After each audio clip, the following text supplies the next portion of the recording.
Hey fam, Kitty here, the Atola Visuals. For those who are new, I run this channel where we do camera gear reviews and also run a production company here in San Francisco. Today I'm going to be testing all the features I find attractive with this Nikon Z6. I'm going to be analyzing the colors, the details, the autofocus, slow-mo, and its low light capabilities. Let's go on this behind the scenes journey.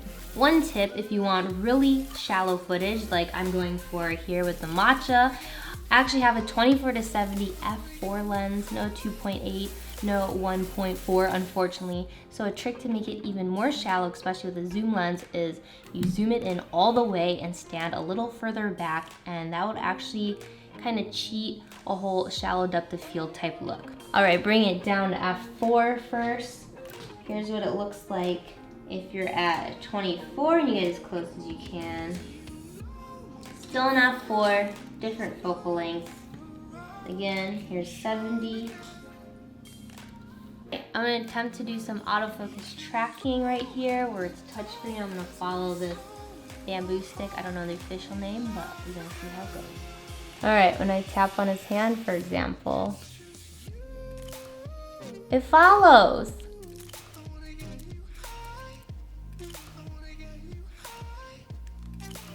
Currently, we're trying to do a little slow-mo powdered smoke with the opening of the tin can, so let's see how that goes. Yeah. Woo.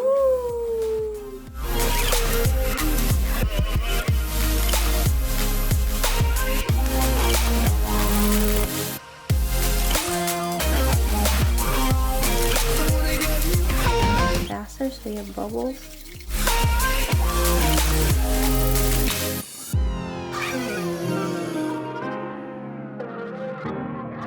I'm really excited because I actually bought this, I think like 3-4 years ago, and this is Holi color powder. I'm gonna bring these two makeup brushes in and kind of do a slow-mo flick and see how that looks. And maybe do some bigger, you know, messier outside, not inside, outside. So, let me explain what's going down. I have black backdrop so you can really see the color. I'm gonna have contrasting colors between the two brushes, and they're gonna smack in slow-mo at 120 frames per second. I got some edge lighting here so you can really see it, and we're bringing in a 120D for a little bit of fill key light for the front of the subject. Let's set up.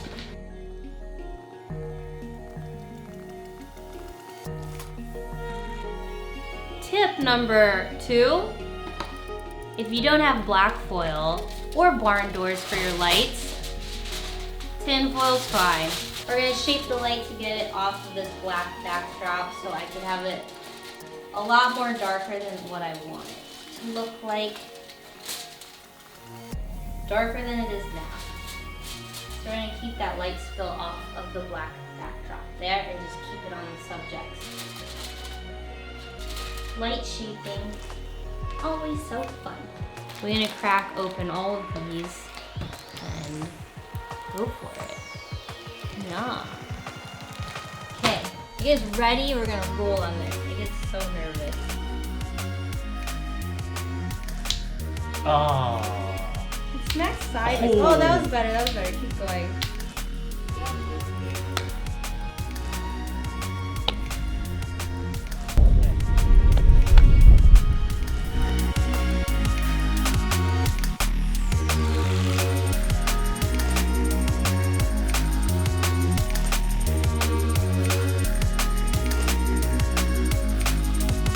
All right, we're finding out that it was too dark in the alleyway and now it's too bright up here that you can't even tell what color it is.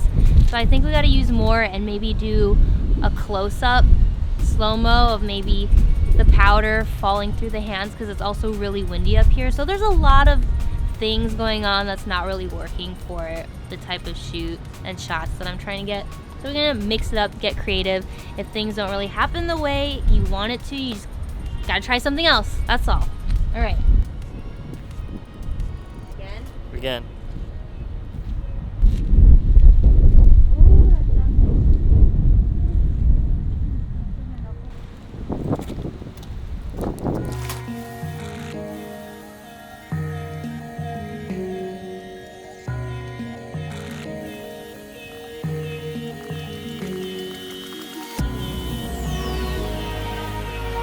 The colors actually look really crispy and amazing. The color profile that I had set while I was shooting was neutral to give me a little bit more leeway when I want to color correct it. But I know a few of you have asked me about this green tint that the other Nikons tend to have, but I don't see it at all. Skin tones look pretty good. The blues look pretty good. The oranges, the pinks, the greens, the purples, the most important color, the purples look legit. And the slow-mo is super clean. It is like crispy, not like overly sharp and crispy like some of like maybe the Mavics would have had, but it looks legit. I'm used to Sony and Fuji's, that's what I normally shoot on. Just be sure when you're shooting in slow-mo that you have the correct shutter speed. The blacks look good, like everything looks very natural with a touch of oomph, if that makes sense. Best critique ever, Kitty, I know.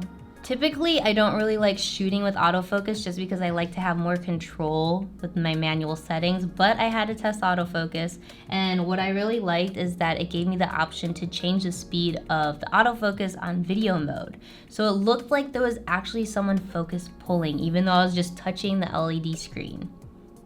It was really smooth when I went from the whisk to the Matcha there. What shocked me the most was its ability to stay in focus outside on a moving subject in low light.